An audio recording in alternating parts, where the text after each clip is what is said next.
Today I'm going to talk about fixing a door. This one a friend just brought to me, and the entire bottom of it you can see has been eaten out. This is supposed to be here, and these are the pieces of the tenon that used to be attached to this that was in there, and then this molding goes up here through the center. So what I'm going to try to do is I'm going to make a new piece. This one's going to be thrown away, but I'm saving it to get my measurements off of it so that I restore the door back to its proper size. This piece I will reuse because it doesn't seem to be, well, there's a little area there that might be a little pecky, but we'll see.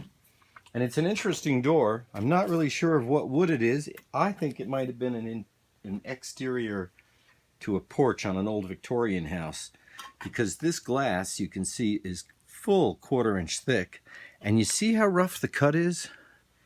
That was not cut easily. So I suspect it was done over 100 years ago. So I'm going to replace the glass. Luckily that didn't break. We're going to make a new piece in this video with new tenons on each side to go in these mortises, and we'll replace whatever wood in here is bad with patches, and I'll show you how to do that.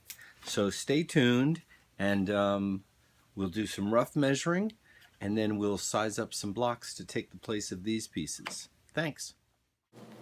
So here we can see some of the rot that's taken place, and we have to examine it carefully to see how much is really pithy and soft and eaten away, and how much is still good. I measured out each of the pieces that existed so that I could replicate them with some of my pine that I had already in the shop.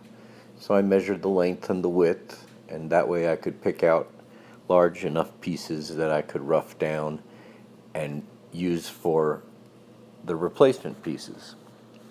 Here we can see that the left side is pretty good, and so there wasn't really a good reason to take out too much of that, but I did have to clean out the mortise to make sure there was nothing left. On the right side, though, there's a terrible amount of rot, and so what I had to do with that was to chip away at it with a chisel and a poker and see how much is really soft and bad. You can see here that as I went along, I kept finding more that was bad, and the biggest and most important part of this whole project is to get rid of all of that. You have to take away that, because even if you put glue and hardeners and things in there, it'll never be as strong as it was originally. So the best way to deal with it is to remove everything that's soft and pulpy.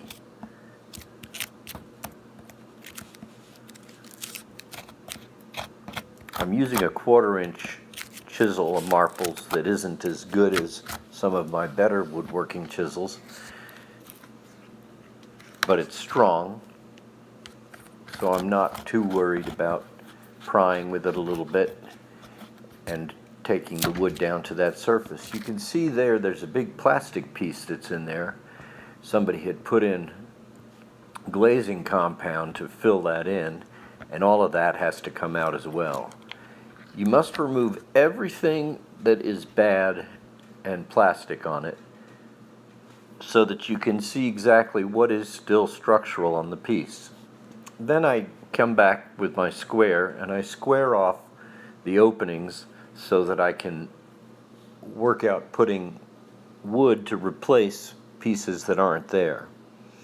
You see, in this case I drew a line at the bottom to show how much I would have to take off that was pulpy to get it down to a good, complete hardwood that I can glue to.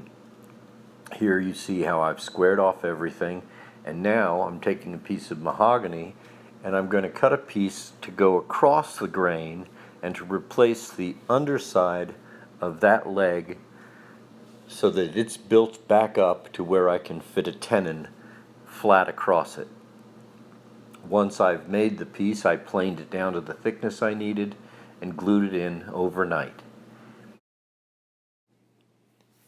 Here you see the piece of mahogany in place, glued in with the new piece of pine above it and the tenon at the end. I used a back saw and a rip saw to cut the tenons and then smoothed them out with my rabbet plane to make sure that it was a snug fit. The glass had to be cleaned, and then I made a plug for the piece that was left where the plastic was. A full rectangular plug with beveled edges so that when I tapped it in, it would work up perfectly tight around the surrounding wood. I think it came out all right. Pretty happy with it. I made 2 additional moldings for the bottom where the 2 pieces came together.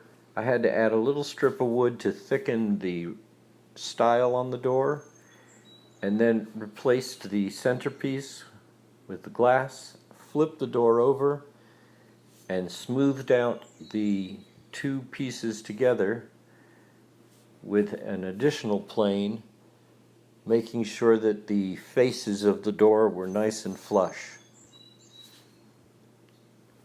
Here you can see that it came out very tight, all of the joints. Here's the plane that I used to smooth out the new face, and you can see it took quite a few shavings to get it done.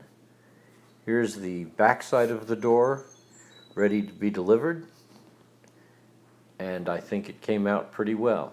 If you have any questions, please ask, and I'll be more than glad to do any more that I can to show how to do this.